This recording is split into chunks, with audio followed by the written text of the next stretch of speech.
All right, welcome to today's lesson on stoichiometry. We're going to go through some of the problems from yesterday and learn about how to balance chemical equations, even some tricky ones. And before I get too far, let's go over the ones that I assigned yesterday. Here are the first three problems on balancing equations. We talked about how atoms on each side of the equation should be balanced. And if you add up the atoms, you'll add them to equal. And I'll do the same procedure in the process I taught you yesterday following those same steps. All right, obviously, throw me any questions at me online. I'll be back in I think 2 days. All right, so let's move on to the new stuff and how to handle that. I think this will be better if I go full screen.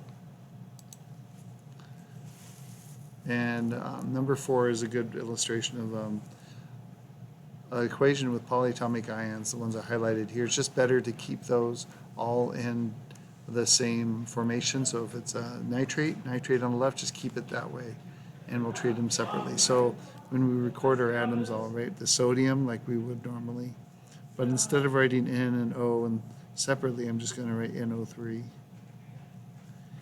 Lead is its own compound, and then oxygen is its own species. So we'll do the same over here, and that accounts for all the different species we have present. Now later we're going to find out this lead nitrate, for example, can be soluble and separates into ions in solution, which is why we keep the nitrate separate. But for now, we do the same system of copying down everything we have, each species on the reactants and end products. Now we just count how many we have of each, and I usually like to use a different color pen.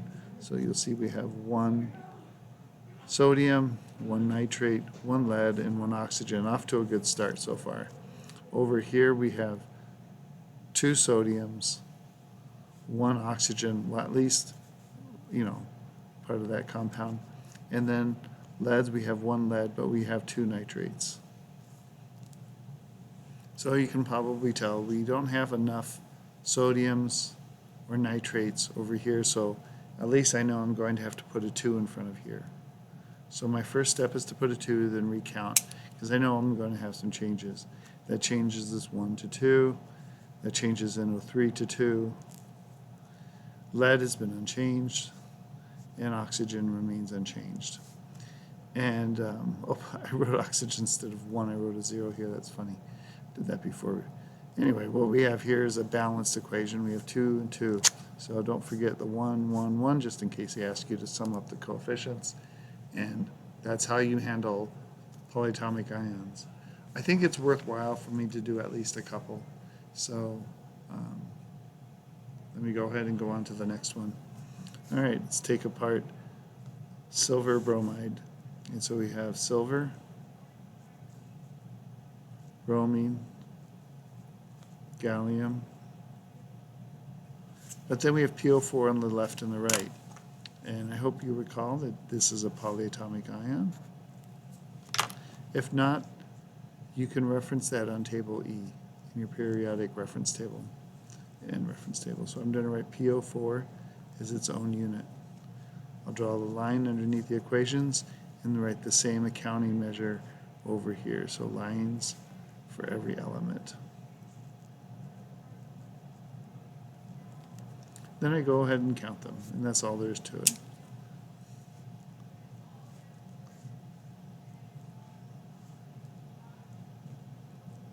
And over here we have 3, we have 1, we have 1, and we have 3. Well, we know we need at least 3 over here, so I put a 3 in front of here. And that changes the silver and the bromine to 3 and 3, and not touching anything here, we still have 1 phosphate. We have 1 phosphate, 1 gallium, and 1 gallium, and so it all balances just with that 1 change. Recognize this is optional, but it's good to know. All right, that's a short explanation of how to balance equations using the method we taught yesterday.